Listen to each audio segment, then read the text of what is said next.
So turning back to the story that we've been following all morning long, a China Eastern Boeing 737 plane has crashed in the southern part of the country. There is no word yet on whether anyone has survived the crash. Officials say rescue crews have been sent to the site. So for more on this, we want to bring in CBS News transportation safety analyst Robert Sumwalt. He's also a former chairman of the National Transportation Safety Board. Robert, I'm so happy you are here today. First, let's just start with this plane. The aircraft is a Boeing 737-800. What can you tell us about this type of plane? Well, good morning, Anne-Marie. I think it's really important to point out that this is not the 737 MAX that had two crashes three and a half years ago and was subsequently grounded. This is indeed a 737, but it's not the MAX. It's the 737-800. So I think that's important to point out right off the bat. Robert, is this the same model used by domestic airlines in the United States? Yes, the 737-800 is widely used by several of the major airlines here in the United States. And so how would you describe China's safety record? Well, generally good. It's gotten much better over the years. 20 years ago, it wasn't as good as we would like for it to be.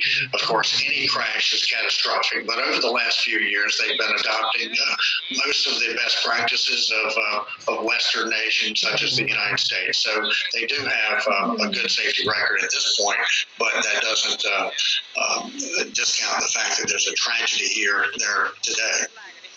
Robert, the crash, from what we know, occurred in a remote mountainous area of the country. It seems like that rough terrain might complicate rescue efforts. Well, absolutely, Mola. It is a very, as you just showed there, it is a very mountainous area.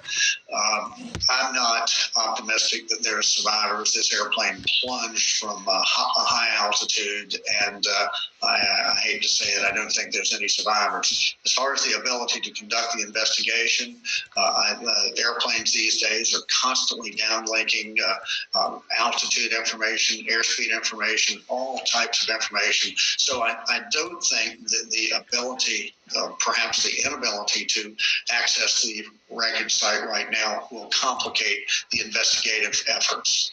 Now, I know you people who have worked with the NTSB, you are not prone to speculation, but I am going to ask you a couple questions in regards to, what Mola brought up about the mountainous region.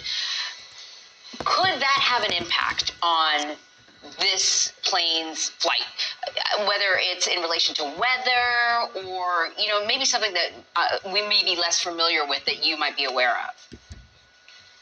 Well, you're right. I don't want to sound like I'm speculating, but mountains, from a meteorological point of view, can create a mountain wave activity, which will send air currents upward very quickly, and sometimes that can be a factor in an accident. But it's too early to say right now what may have caused this plane to come down, but whatever it was a catastrophic event, an airplane descending that quickly out of the sky.